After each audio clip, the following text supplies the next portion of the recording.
About 50 years ago, the Grosse Ile Historical Society decided to start a program to identify, measure, and register and protect heritage trees on Grosse Ile. Our Conservancy board member, Pam Frucci, brought it to our attention, and we contacted the Grosse Ile Historical Society, and they were excited to get it going again. You want to untangle that? We're going to need that. The reason why Pam brought this to our attention was because of her concern over a 350-year-old tree on 5th Street that was cut down not too long ago. This was a tree that had stood in that area since the time the McComb brothers signed the treaty that purchased the land.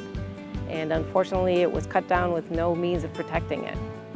So we would like to identify and protect similar trees, trees that speak to our heritage and that represent the early days of Grosse Ile and the benefits that trees bring to us as well. I'm Bert Urbani, a member of the board of the Grosse Ile Nature and Land Conservancy, and we're here on Hickory Island this evening to measure this amazing cottonwood tree. Don't pull it real hard. We're wondering, how old is this tree? What is its size? And so we gathered a group of neighbors to get together to do the measuring according to tree measuring protocol, which is to measure it 4.5 feet, which is called the diameter at breast height. And to get the circumference, then we do some math to get the diameter, and then we can use the diameter to determine the age. Then we'll submit that data to the Historical Society along with data from other residents' trees, and we'll determine, is this a heritage tree worthy of protection? We think so, but we'll have to do the math to find out. We're going to find out how many people it takes to measure this tree in people length.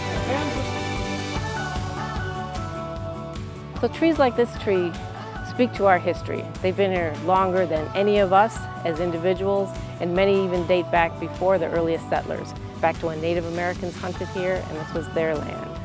They've lived through the War of 1812, the Civil War, and the World War since then. Trees provide us with many benefits. Obviously, they produce the oxygen that we breathe. They provide food and shelter, lumber for our homes.